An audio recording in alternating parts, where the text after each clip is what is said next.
Bienvenidas y bienvenidos a Función Docente, podcast donde conversaremos sobre el aprendizaje y enseñanza de la ingeniería y ciencias. Este espacio está realizado en conjunto por el Área para el Aprendizaje de Ingeniería y Ciencias A2 y C y la Escuela de Ingeniería y Ciencias de la Facultad de Ciencias Físicas y Matemáticas de la Universidad de Chile. Síguenos en nuestras redes sociales, Instagram, Facebook y Twitter. Encuéntranos como @escuela de pregrado_PSFM.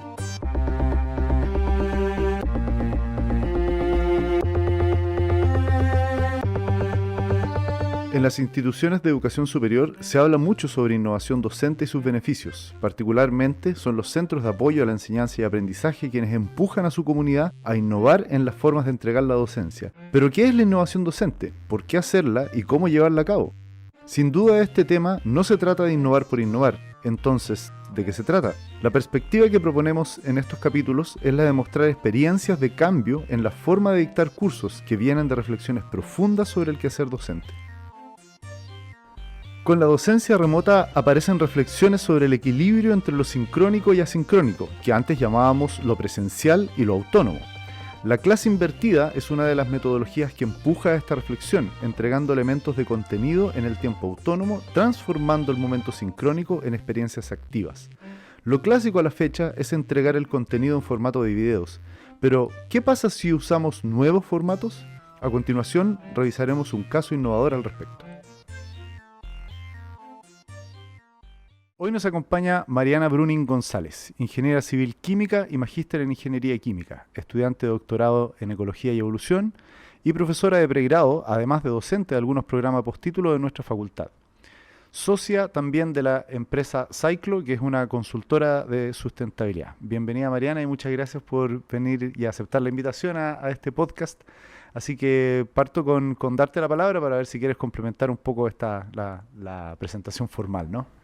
Bueno, muchas gracias Felipe, gracias por la invitación, gracias también por el trabajo que están haciendo. Creo que llegar al podcast en la docencia es algo que muy valioso y algo en lo que yo también he estado, así que gracias por esta invitación. Agregar a mi presentación que yo me llamaría a mí misma una activista en sustentabilidad desde distintos espacios, desde lo profesional o lo estudiantil, como tú mencionaste, y también desde mi actividad como voluntaria, ciudadana, como habitante de este planeta. Creo que en todos los espacios en los que uno puede estar, puede llevar lo que la mueve. Y a mí me mueve la sustentabilidad.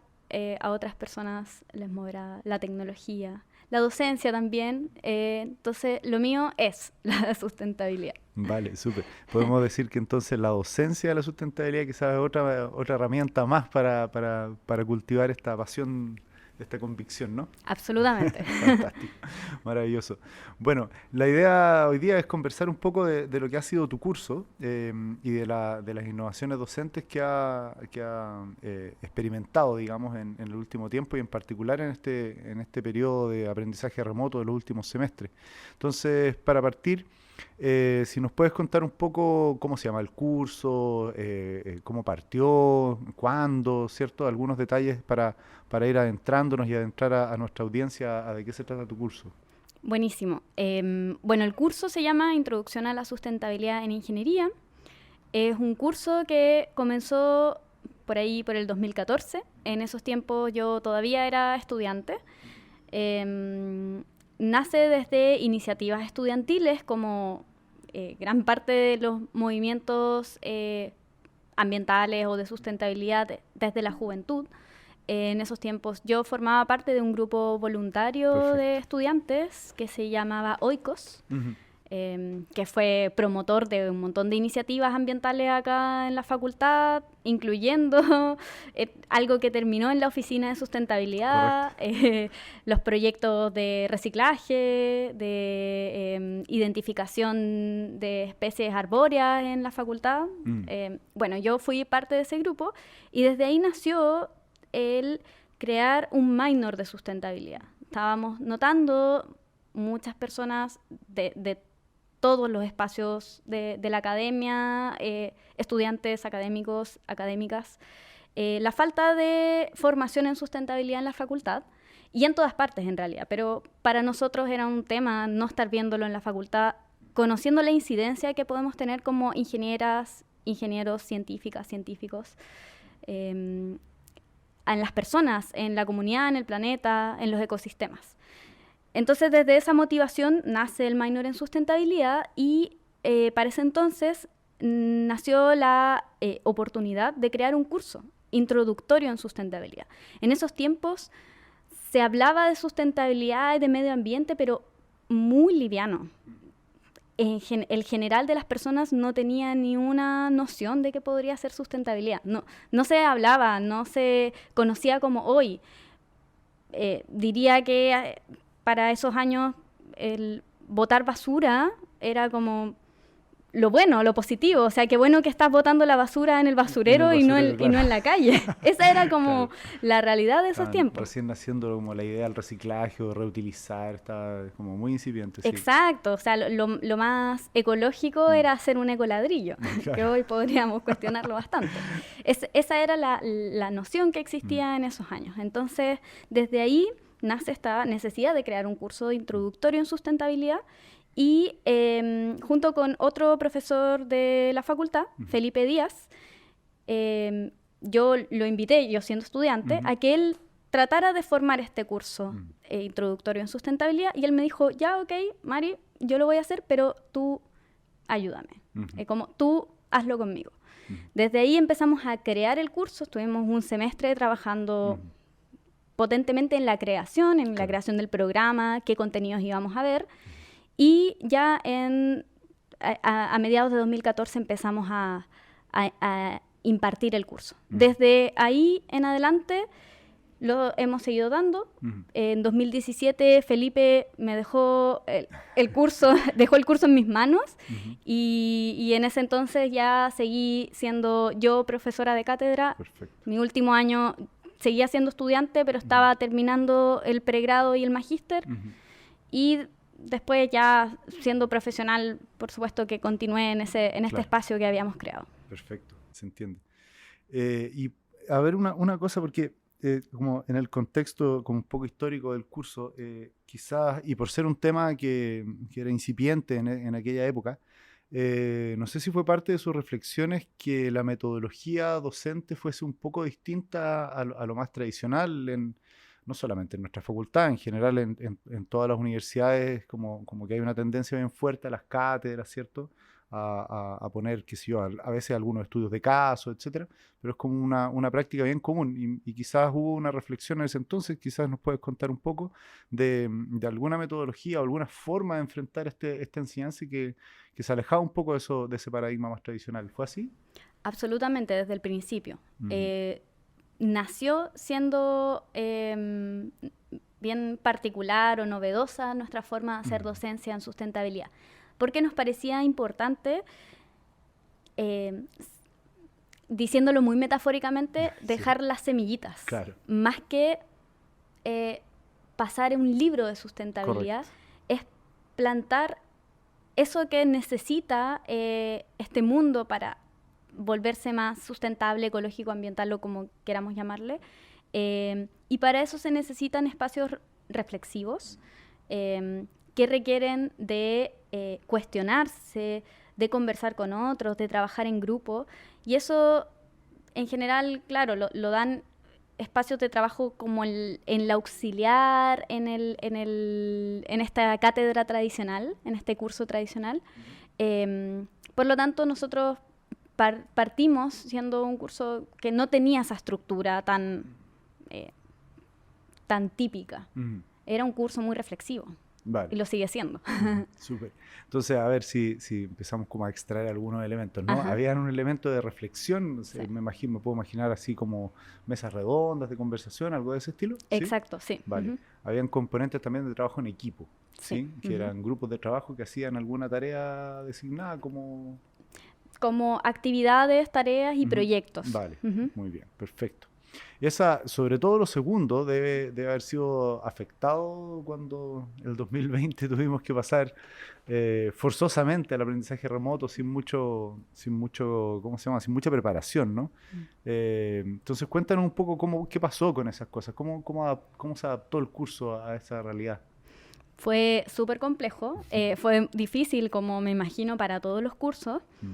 Para nosotros la componente de ese espacio de conversación entre los estudiantes, con el equipo docente, pero de repente sin el equipo docente, era muy difícil de lograr en la docencia online. Muy difícil, porque, o sea, hasta para nosotros mismos como profesores, como profesoras, nos era raro hablarle al computador, hacer la clase al computador. Después nos acostumbramos porque ya tuvimos varias veces de las primeras clases, fue extraño, después nos acostumbramos. Pero los estudiantes no tenían ese espacio de hablarle al computador, eran más bien receptores de esa información.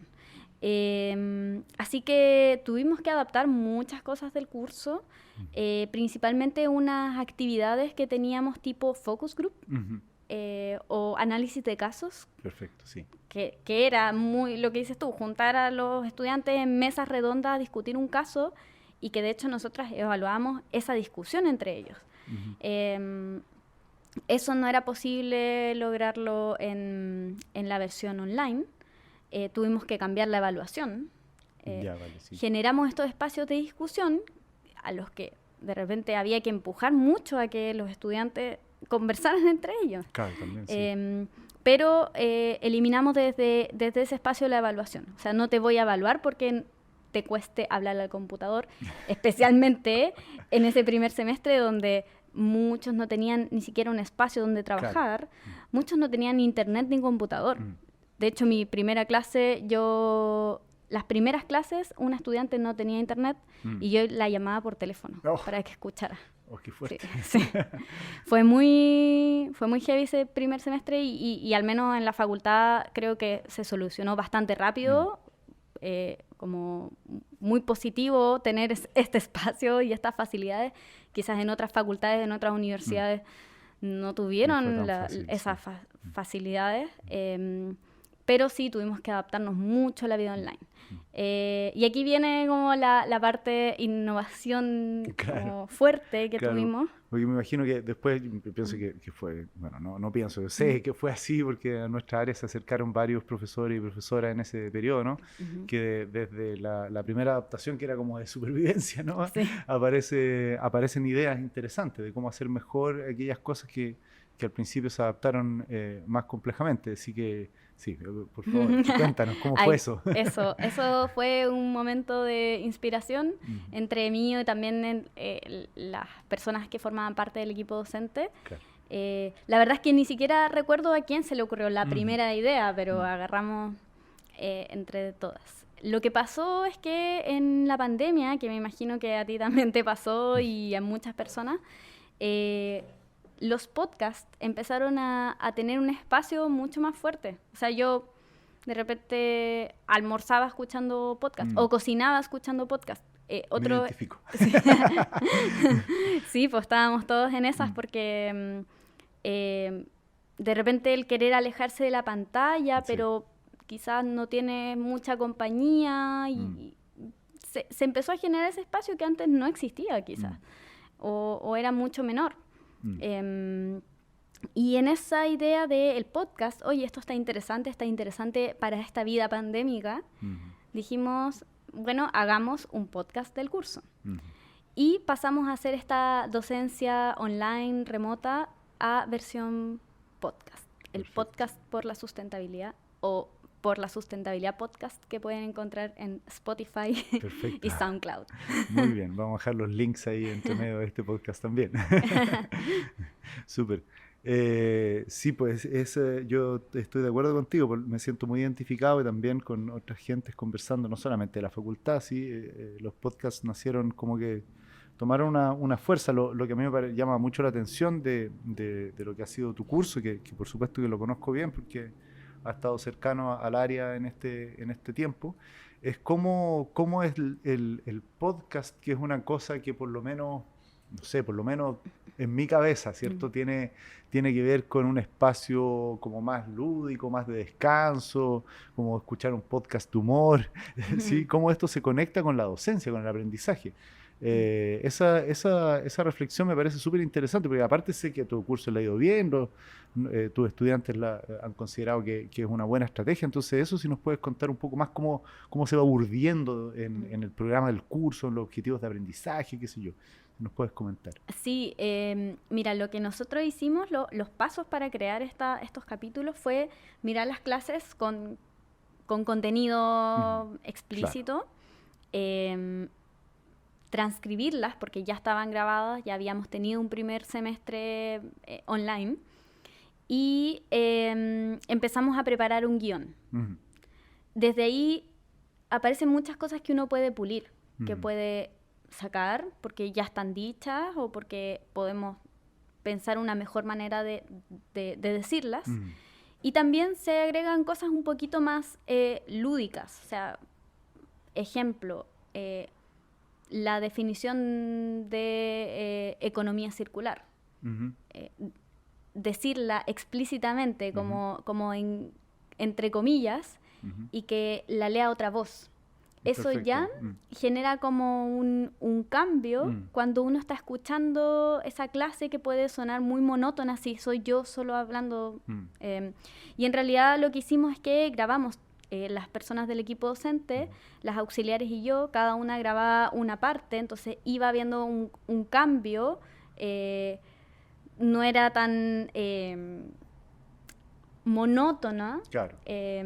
Y también esto lo trabajamos con el A2IC, este fue un proyecto financiado por el A2IC, donde tuvimos una persona que se dedicó a la edición. Entonces, ella, por ejemplo, agregaba, además de editar todos los temas de audio, iba agregando sonidos o música cuando correspondía. Entonces, en escucharlo es un sonido agradable, es como un podcast es como una que te... experiencia sonora, sí. Es yo una recuerdo experiencia haber sonora, escuchado así que se habla de agua, entonces suena el agua. Claro. Y eso es interesante también, como que yo pienso que, no sé, yo no soy experto, pero probablemente alguien que sabe del tema puede decir que si uno escucha agua, cuando se habla de agua, uno conecta ciertas neuronas de alguna manera, probablemente eso ocurre. Claro, absolutamente. Y que de hecho quizás es algo que en la clase presencial uno no tenía tanto. Así que se vuelve un espacio bien interesante, claro, que trabajar. Súper, fantástico. Súper, excelente. Es muy interesante esta idea de incluir nuevas maneras de impartir contenidos, o qué sé yo, de combinar recursos en la docencia. ¿Tú crees que otros cursos podrían tomar una metodología como la tuya, incorporar, por ejemplo, el podcast como dentro de sus estrategias pedagógicas, por decirlo de alguna forma? ¿Es que tiene que ser algún curso especial? ¿Es solamente para cursos de sustentabilidad? ¿Qué sé yo? Si tú tienes alguna reflexión al respecto de eso. Mira, mis reflexiones personales sobre esta idea de hacer un podcast, yo diría que tiene dos puntos muy positivos y que no necesariamente se relacionan con la docencia en sustentabilidad. Uno de ellos es el tiempo, la carga académica. En esto que yo te relataba que fuimos filtrando el contenido desde la clase que teníamos grabada, que fue hecha in situ, a transformar un guión y a relatarlo, disminuyó el tiempo de manera considerable, desde la clase grabada a la clase grabada pero con un guión de una podcast. Intención, claro, queda destilada la clase, por decirlo así. Exacto, queda destilada. La clase pasó de 1 hora a 20 minutos. Y entonces la carga académica se disminuye de manera considerable y eso es algo que a los estudiantes de cualquier curso le parece muy valorable. Quizás, obviamente, alguien puede ir pausando el podcast y anotando, o googleando o buscando en un libro. Eso, de todas maneras, es algo beneficioso para el aprendizaje, pero en explícito se reduce mucho la carga. Y por otra parte, el espacio donde hacer docencia online. Lo que te comenté hace un rato, los estudiantes de repente no tenían dónde estar escuchando la clase, dónde tener clases. estaban en sus piezas, en sus camas, o en la cocina de la casa, o compartiendo un espacio común con sus papás, con sus mamás, con sus hermanos, todos con el internet colapsado, y tener ese momento de, ¿sabéis que voy a estar lavando platos escuchando la clase? O voy a salir a caminar, voy a darme una vuelta a la cuadra escuchando la clase. Me parece que activa como otras formas de aprendizaje mucho más sonoras, mucho más motoras, que uno sentado en una sala no logra obtener, y que quizás podrían no necesariamente reemplazar una clase de cálculo, digamos, no la va a reemplazar, pero sí podría entregar herramientas para hacer aula invertida, del tipo, bueno, escuchas este podcast de cálculo, después vamos a tener la clase, pero si escuchas antes, podrías llegar preparado para qué es lo que vamos a hablar. Quizás yo no tenía idea antes de cálculo porque vengo saliendo del colegio y ahora escuché el podcast, estuvo entretenido, lo escuché mientras me venía en la micro a la U y después tuve la clase y yo ya entendía, ya tenía nociones de eso. Entonces diría que es una herramienta que puede ser transversal para cualquier tipo de materia. Perfecto, es como para, por ejemplo, un apresto para la clase, una cosa así, como que me preparo para la clase, recibo algunos conceptos eventualmente que después se trabajan propiamente en la clase, me puedo imaginar una cosa así. Exacto, y que de repente puede ser el reemplazo del léete el apunte antes de la clase. Hay muchas personas, de las que me incluyo, cuando yo hice mi pregrado, cuando estaba en plan común, me decían, léete el libro antes de la clase, y yo, pero es que este libro está en chino, ni siquiera entiendo qué me está tratando de decir, pero quizás en un espacio más bien sonoro, de alguien que me hable de esto, sí podría hacerme sentido. Sí, yo entiendo eso, porque efectivamente, en particular en cursos como cálculo, que tengo experiencia en haberlos dictado, de hecho, hay como el apunte puede ser muy duro de leerlo a priori, pero si está el profesor, la profesora adelante guiando esa comillas lectura, ¿no? Ese avance en ese contenido, se hace más digerible. Exacto. Entonces una cosa como un podcast puede ir abriendo esos espacios, presentando los conceptos que se van a ver, etc. Es muy interesante. Y cuéntame si tienes algunos planes para el futuro, de qué viene ahora, que esperamos tener un semestre más pudiendo volver al campus. ¿Cómo sigue esto? ¿Cómo sigue el podcast? ¿Cómo sigue el curso? Yo creo que esta idea de tener un podcast abrió un espacio para tener posibilidades híbridas. Docencia online, que puede ser 100% online, docencia híbrida, o esta idea de una docencia presencial, pero tener un material ya hecho, ya preparado, que ayuda a las estudiantes y los estudiantes a llegar listos a la clase. Perfecto, y entonces que la clase sea más bien didáctica, de aplicar, y no de leerte un concepto que pudiste haber googleado o pudiste haber encontrado en un libro. Sino ya, ahora que ya sabes esto, que ya te lo conté en 20 minutos, ahora apliquémoslo. Perfecto, fantástico, excelente, qué buena noticia. Bueno, Mariana, y para ir terminando, la pregunta que le hacemos a todos y todas las invitadas al podcast: ¿cuál crees tú que es la función docente? Lo primero que venga a la cabeza. Yo diría que la función docente, o la función del docente, es esto que dije al principio, de dejar una semillita. Perfecto. Muy bien. Bueno, pues Mariana, muchísimas gracias por haber estado en este capítulo. Te agradezco mucho haberte dado el tiempo y de tener esta buena conversación. Y nada, pues los invitamos y las invitamos a seguir escuchando nuestros próximos capítulos. Y nos despedimos. Muchas gracias, Mariana. Muchas gracias.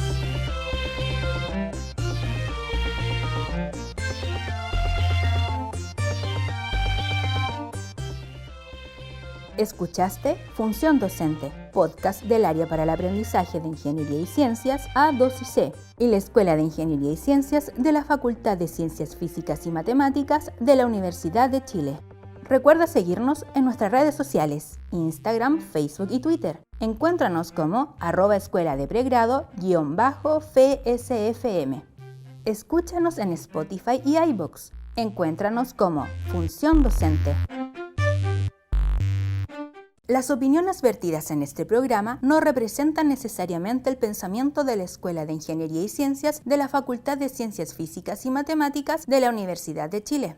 Son de exclusiva responsabilidad de quienes las emiten.